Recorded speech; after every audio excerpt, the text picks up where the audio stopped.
علی اور نادیہ نے بڑی مشکل سے زندگی بھر کی جمع پونجی سے ایک نیا گھر خریدا۔ یہ ان کا خواب تھا، ایک ایسا گھر جہاں وہ اپنے 2 بچوں کے ساتھ سکون سے رہ سکیں۔ جب وہ اس ویران سی گلی میں شفٹ ہوئے تو انہیں حیرانی ہوئی کہ کوئی بھی پڑوسی ان کا استقبال کرنے نہیں آیا، نہ ہی کسی نے کوئی مبارکباد دی۔ چلو ہم خود ہی سب کو مبارکباد دیتے ہیں، نادیہ نے ایک دن کہا جب وہ گلی کے چند گھروں میں گئے اور بتایا کہ وہ اسی نئے گھر میں آئے ہیں تو سب کے چہروں کا رنگ اڑ گیا۔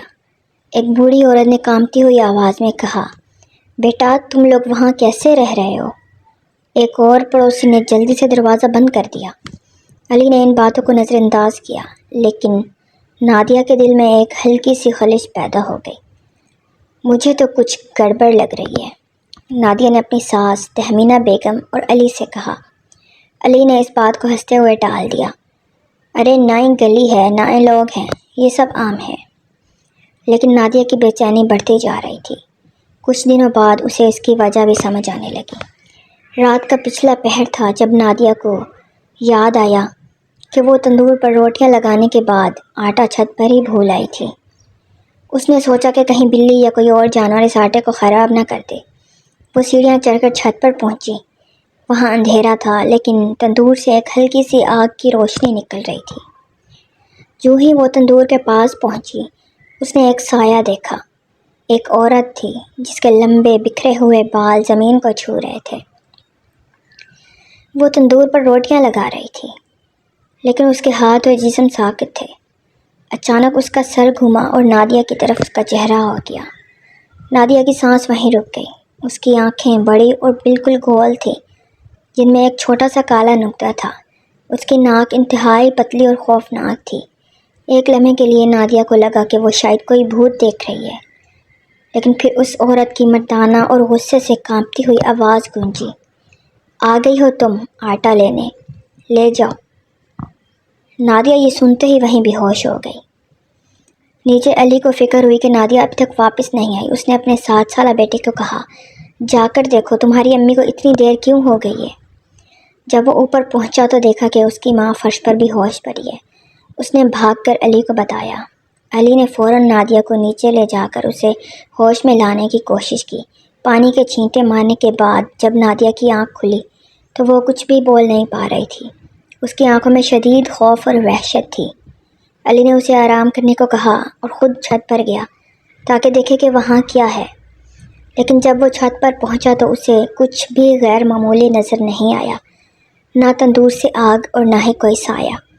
اس نے سوچا کہ شاید یہ نادیہ کا وہم تھا اور خاموشی سے نیچے اتر آیا۔ لیکن وہ اس بات سے بے خبر تھا کہ جیسے ہی وہ نیچے اترا، کئی بھیانک آنکھیں جو دیواروں اور چھت کی تاریکی میں چھپی ہوئی تھیں اسے دیکھ رہی تھیں۔ ان کے خوفناک چہروں پر ایک خاموش اور ڈراؤنی مسکراہٹ پھیل گئی۔ وہ سب اس گھر کے خاموش مکین تھے۔ وہ اس گھر کے نئے مکینوں کو اپنی دنیا میں خوش آمدید کہہ رہے تھے۔ اگلے دن جب نادیہ کے حواس بحال ہوئے تو اس نے علی کو رات کا سارا ماجرا بتایا۔ میں نے سچ میں ایک خوفناک عورت کو دیکھا تھا، نادیہ نے کپکپاتی ہوئی آواز میں کہا۔ علی نے اس کی بات سن کر اسے تسلی دی، نادیہ یہ تمہارا وہم تھا، میں خود چھت پر گیا تھا، وہاں تندور تو ٹھنڈا تھا، کوئی آگ نہیں تھی اور نہ ہی کوئی سایہ۔ علی کی بات پر نادیہ نے مشکل سے یقین کیا اور خود کو سمجھایا کہ شاید یہ واقعی اس کا وہم تھا، لیکن گھر کے عجیب و غریب سرگرمیاں ختم ہونے کا نام نہیں لے رہی تھیں۔ اب انہیں رات کو اکثر ایسا محسوس ہوتا جیسے کوئی بھاگ رہا ہے، کوئی چھت پر چھوٹے قدموں کی آوازیں آتی تو کبھی کچن سے کوئی برتن کھٹکنے کی آواز آتی۔ نادیہ نے ہمت کی کہ جا کر دیکھے، لیکن وہاں پہ کچھ بھی نہیں ہوتا تھا۔ لیکن ان کی چھوٹی بیٹی جو ابھی مشکل سے 4 سال کی تھی، خود سے باتیں کرنے لگی تھی۔ جب نادیہ نے اس سے پوچھا تو وہ معصومیت سے بولی، میری دوست ہے، میں اس سے کھیلتی ہوں اور باتیں بھی کرتی ہوں۔ ایک دن جب تہمینہ بیگم نادیہ کی ساس گھر میں اکیلی تھی تو انہوں نے دیکھا کہ بچی آئینے کے سامنے بیٹھی ہے اور اپنے ہی عکس سے باتیں کر رہی ہے۔ تہمینہ بیگم نے مسکرا کر پوچھا، بیٹا کس سے باتیں کر رہی ہو؟ ادھر آؤ، مجھے پانی لا کر دو۔ بچی اٹھ کر ان کی طرف آ گئی، لیکن یہ کیا، اس کا عکس ابھی بھی وہیں بیٹھا ہوا تھا۔ تہمینہ بیگم کا خون خشک ہو گیا، وہ اپنی جگہ پر ساکت ہو گئی۔ اس عکس نے آہستہ سے اپنی گردن تہمینہ بیگم کی طرف موڑی اور ان کو دیکھ کر ایک بھیانک مسکراہٹ دی۔ اس مسکراہٹ کو دیکھ کر تہمینہ بیگم کی سانس وہیں رک گئی۔ ان کی اپنی پوتی بھی انہیں دیکھ کر حیران ہو گئی اور ڈر کر وہیں بیٹھ گئی۔ پھر اس عکس نے شیشے سے باہر قدم نکالا اور آہستہ آہستہ چلتا ہوا تہمینہ بیگم کے پاس آیا۔ اس کی مردانہ آواز گونجی، کیسی ہو دادی؟ نیا گھر کیسا لگا؟ تہمینہ بیگم کے ہوش اڑ گئے۔ بہو بازار گئی ہوئی تھی اور بیٹا کام پر تھا۔ وہ اس وقت گھر میں بالکل اکیلی تھی۔ اس خوف کے عالم میں انہوں نے دعائیں اور قرآن کی آیتیں پڑھنا شروع کر دیں۔ ان الفاظ کو سنتے ہی اس عکس کی شکل بدلنے لگی اور ایک نہایت ہی بدصورت ہیبت ناک شکل میں بدل کر غائب ہو گئی۔ تہمینہ بیگم نے اپنی پوتی کو گلے لگایا اور فوراً صحن میں چلی گئیں۔ ان کے دل کی دھڑکن بے قابو تھی۔ وہ ایک نیک اور پرہیزگار خاتون تھی۔ انہیں یہ سمجھتے دیر نہیں لگی کہ نادیہ کا وہم نہیں تھا بلکہ وہ سچ بول رہی تھی۔ جب نادیہ واپس آئی تو تہمینہ بیگم نے اسے سارا ماجرا سنایا۔ یہ سن کر نادیہ بہت زیادہ ڈر گئی اور اس گھر سے جانے کا سوچنے لگی۔ لیکن اتنی جلدی وہ کہاں جاتے؟ ایک دن تو بہت ہی خطرناک واقعہ پیش آیا۔ دونوں بہن بھائی صحن میں کھیل رہے تھے۔ صحن میں ایک کھلا ہوا کنواں بھی تھا۔ نادیہ کچن میں تھی جب اس نے کھڑکی سے دیکھا کہ کنویں کے اوپر کا ڈھکن کسی نے اٹھا دیا ہے۔ اچانک اس کی بیٹی نے اپنے بھائی کو کنویں میں دھکا دے دیا، لیکن خوش قسمتی سے وہ بچہ کنویں میں گرنے کے بجائے تھوڑا پہلے ہی گر گیا۔ نادیہ فوراً دوڑتی ہوئی آئی اور بیٹے کو اٹھایا۔ اس نے فوراً ڈھکن بند کیا اور جب اس نے اپنی بیٹی کی طرف دیکھا تو وہاں کوئی اور ہی مخلوق کھڑی تھی، وہی ہیبت ناک چہرہ جو اس نے تندور پر دیکھا تھا۔ اس کا چہرہ بے جان کاغذ جیسا لگ رہا تھا جس پر کوئی احساس نہیں تھا۔ یہ گھر ہمارا ہے، اس مخلوق کی آواز گونجی، اور یہ بچے بھی ہمارے ہیں۔ نادیہ نے اپنی بیٹی کا ہاتھ پکڑا اور اندر کی طرف بھاگی۔ وہ سمجھ گئی تھی کہ ان کے گھر میں کوئی جناتی قوتیں موجود ہیں اور ان کی بیٹی ان کے قبضے میں ہے۔ اس دن علی نے بھی پہلی بار ان کی باتوں پر یقین کیا جب اس نے اپنی بیٹی کو دیوار پر بغیر کسی سہارے کے چلتا دیکھا۔ وہ سب سمجھ گئے کہ انہیں جلد از جلد اس گھر سے نکلنا ہوگا، لیکن وہ یہ نہیں جانتے تھے کہ ان خاموش مکینوں نے انہیں اپنی دنیا میں ہمیشہ کے لیے قید کرنے کا فیصلہ لیا تھا۔ نادیہ اور اس کی ساس تہمینہ بیگم اب شدید خوف میں مبتلا تھیں۔ وہ بس کسی بھی قیمت پر اس گھر سے جانا چاہتی تھی۔ حالانکہ تہمینہ بیگم ایک بہادر اور باہمت خاتون تھی، لیکن بچوں کے ساتھ ہوئے حادثات نے ان کے حوصلے بھی پست کر دیے تھے۔ وہ یہ سمجھ رہی تھیں کہ یہ سب انہیں گھر سے نکالنے کے لیے کیا جا رہا ہے، لیکن یہ ان کے بیٹے کی خون پسینے کی کمائی تھی جسے وہ ایسے کیسے چھوڑ سکتے تھے۔ نادیہ بھی مجبور تھی اور اسے بھی کچھ سمجھ نہیں آ رہا تھا کہ وہ کیا کرے۔ اسی دوران اگلے دن جب نادیہ اپنے بچوں کو اسکول اور میاں کو کام پر بھیجنے کے بعد اپنے بیڈ روم میں بیٹھی تھی، بالوں میں کنگھی کر رہی تھی، تو آئینے میں اس کے عکس نے بال سنوارنا چھوڑ دیا اور نادیہ کو گھورنا شروع کر دیا۔ نادیہ نے جیسے ہی آئینے کی جانب دیکھا تو وہ بس چیخ مارنے ہی والی تھی کہ شیشے کے اندر سے ایک ہاتھ باہر نکلا اور اس کا منہ بند کر دیا۔ اس کا عکس مکمل طور پر وہی تندور والی عورت بن چکا تھا۔ لمبے بے ترتیب بال، وحشت ناک آنکھیں اور ایک لمبی سی ناک۔ پھر کمرے کی بتیاں بجھ گئیں اور شیشے سے ایک عجیب خوفناک آواز آئی، نادیہ کیسی ہو؟ ڈر تو نہیں لگ رہا؟ اور پھر گہری خاموشی چھا گئی۔ چند لمحوں بعد ایک عورت کی بلند قہقہے کی آواز اسے اپنے پیچھے سے سنائی دی، لیکن وہ اپنی جگہ پر جیسے جم گئی تھی، نہ بول پا رہی تھی اور نہ اٹھ پا رہی تھی۔ پھر اچانک سب کچھ ٹھیک ہو گیا۔ نادیہ کو لگا جیسے اس کے جسم میں جان واپس آ گئی ہو۔ اس نے چیخنا شروع کر دیا۔ اس کی چیخیں سن کر اس کی ساس بھاگتی ہوئی آئی۔ نادیہ نے روتے ہوئے انہیں سارا ماجرا سنایا، لیکن یہ کیا، اس کی ساس نے ہنسنا شروع کر دیا، بالکل ویسے ہی ہنسی جیسے آئینے سے آ رہی تھی۔ روتے روتے جب نادیہ نے ساس کی طرف دیکھا تو وہی خوفناک عورت اس کے گلے لگی ہوئی تھی۔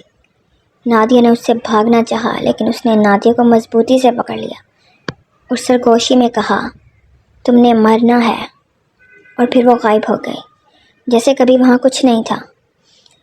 نادیہ کانپتی ہوئی باہر نکلی اور ساس کے کمرے میں جا کر دیکھا تو وہ تو آرام سے سو رہی تھی۔ اس نے انہیں جگایا اور سب کچھ بتایا۔ تمینہ بیگم نے اسے تسلی دی اور کہا کہ قرآن کی تلاوت کرو۔ نادیہ نے فوراً علی کو فون کر کے بلایا، لیکن وہ ماننے کو تیار ہی نہیں تھا کہ ایسا کچھ ہوا ہے۔ وہ یہی کہہ رہا تھا کہ یہ سب اس کا وہم ہے، حالانکہ دل ہی دل میں وہ بھی سمجھ رہا تھا کہ سب کو ایک ساتھ وہم نہیں ہو سکتا، لیکن اسے کوئی حل بھی نظر نہیں آ رہا تھا۔ آخر کار اس نے اپنے ایک جاننے والے حاجی صاحب سے بات کرنے کا سوچا۔ اسی شام وہ سب مل کر ٹی وی دیکھ رہے تھے کہ اچانک انہوں نے دیکھا کہ ٹی وی کی اسکرین رک گئی ہے۔ اسکرین پر جو بچی تھی اس کی شکل بدل گئی اور وہ ان کی اپنی بیٹی کی شکل بن گئی، اور وہ ان سب کو دیکھ کر مسکرا رہی تھی، اور پھر وہ مسکراہٹ ایک ڈراؤنی ہنسی میں بدل گئی اور بچی کی شکل بھی بدلنا شروع ہو گئی۔ یہ منظر اتنا خوفناک تھا، لیکن اس کی اپنی بیٹی یہ سب دیکھ کر ہنس رہی تھی۔ پھر ان کی بیٹی ہوا میں اوپر اٹھی اور ہوا میں ایسے لیٹ گئی جیسے کوئی پانی پر لیٹتا ہے، لیکن پھر جیسے ہی باہر گیٹ پر کوئی آیا اور اس نے دروازہ بجایا تو سب کچھ ختم ہو گیا۔ ان کا بیٹا سہما ہوا تھا اور باقی تینوں لوگوں کی جان بھی جیسے جسم سے نکلنے ہی والی تھی۔ دروازے کی آواز سے وہ مخلوق جیسے بھاگ گئی۔ علی فوراً گیٹ پر گیا تو دیکھا حاجی صاحب باہر کھڑے تھے۔ حاجی صاحب بہت ہی نیک اور پرہیزگار انسان تھے۔ اللہ کا خاص فضل تھا ان پر، اور وہ لالچ یا ریاکاری سے پاک تھے۔ خیر وہ اندر آئے اور سلام کیا۔ وہ نادیہ اور تہمینہ بیگم سے ساری کہانی سنتے رہے۔ پھر سب سننے کے بعد علی نے کہا، حاجی صاحب، ہم نے بہت مشکل سے یہ گھر خریدا ہے اور ہمارے پاس اس کے علاوہ کچھ بھی نہیں۔ حاجی صاحب نے ان سب کو دلاسا دیا اور عورتوں سے کہا کہ آپ کچن میں جائیں، میں ذرا گھر دیکھ لوں۔ گھر اتنا زیادہ بڑا نہیں تھا۔ گھر میں 4 کمرے اور ایک چھوٹا سا صحن تھا۔ ایک سٹور روم چھت پر بنا ہوا تھا۔ حاجی صاحب سب کمرے دیکھتے ہوئے جب اوپر سٹور روم میں گئے تو جیسے تیز ہوا کا ایک جھونکا ان سے آ کر ٹکرایا، لیکن وہ اپنی جگہ سے ہلے نہیں۔ انہوں نے اپنی تسبیح پر کچھ پڑھنا شروع کر دیا۔ اچانک انہیں نیچے بچی کے چیخنے کی آوازیں آنے لگی۔ وہ سمجھ گئے اور نیچے آئے۔ بچی نے ان پر حملہ کرنے کی کوشش کی، لیکن ان کے ایک اشارے سے وہ بستر پر جا گری۔ بچی ایسے گھرا رہی تھی جیسے کوئی بھیڑیا گھراتا ہے۔ حاجی صاحب نے ان سے پوچھا، تم کیوں کر رہی ہو ایسے؟ تو اس نے کہا، ہمیں یہ گھر اور یہ بچی پسند آ گئی ہے، ہم یہیں رہیں گے، ان سے کہو کہ چلے جائیں۔ تو حاجی صاحب نے کہا، یہ بچی اور یہ گھر ان انسانوں کا ہے، تمہارا اس پر کوئی حق نہیں، یہاں سے جاؤ۔ تو وہ غضبناک ہو گئی اور ویسی ہی عورت کی شکل میں تبدیل ہو گئی، اور پھر بولی، مجھے جانے کو کہا تو یہ بچی بھی ساتھ جائے گی۔ حاجی صاحب نے کہا، اسے تم کچھ نہیں کرو گی، بس تمہیں جانا پڑے گا۔ پھر حاجی صاحب نے کچھ پڑھا جس سے اسے تکلیف ہونے لگی۔ پھر حاجی صاحب نے کہا، آرام سے چلے جاؤ۔ تو وہ ہنسنے لگی اور خوفناک آواز میں بولی، کیوں بوڑھے، تھک گئے ہو یا ڈر گئے ہو؟ اس کی ہنسی کی آواز اتنی اونچی تھی جیسے گھر کے ہر کونے سے آ رہی ہو۔ گھر والے تو بہت ڈر رہے تھے، لیکن حاجی صاحب پرسکون تھے۔ پھر انہوں نے تسبیح کے دانے تیزی سے گھمانے شروع کیے اور وہ مخلوق اور بچی الگ ہو گئی۔ علی نے فوراً اپنی بیٹی کو اٹھا لیا۔ وہ مخلوق ایسے تڑپ رہی تھی جیسے جل رہی ہو، اور بس یہی کہہ رہی تھی کہ ہم نہیں جا سکتے، لیکن پھر وہ ایک دھماکے کی طرح پھٹ گئی اور ہوا میں تحلیل ہو کر غائب ہو گئی۔ اس کے بعد ماحول میں ایک سکون سا آ گیا۔ حاجی صاحب نے بتایا کہ یہ مخلوق آپ کے آنے سے پہلے ہی اس گھر میں رہتے تھے، اور شاید پچھلے مکین بھی اس لیے چھوڑ کر چلے گئے تھے۔ آپ کی بیٹی اسے پسند آ گئی تو اس نے گھر اور آپ کی بیٹی کو پاس رکھنے کا اور باقی سب کو گھر سے نکالنے کی کوشش کی، لیکن یہ اب کبھی واپس نہیں آئے گی۔ بس آپ سب ہمیشہ اللہ سے ڈرتے رہنا اور کسی پر ظلم زیادتی سے بچنا۔ اللہ تعالی ہم سب کو اپنی حفظ و امان میں رکھے۔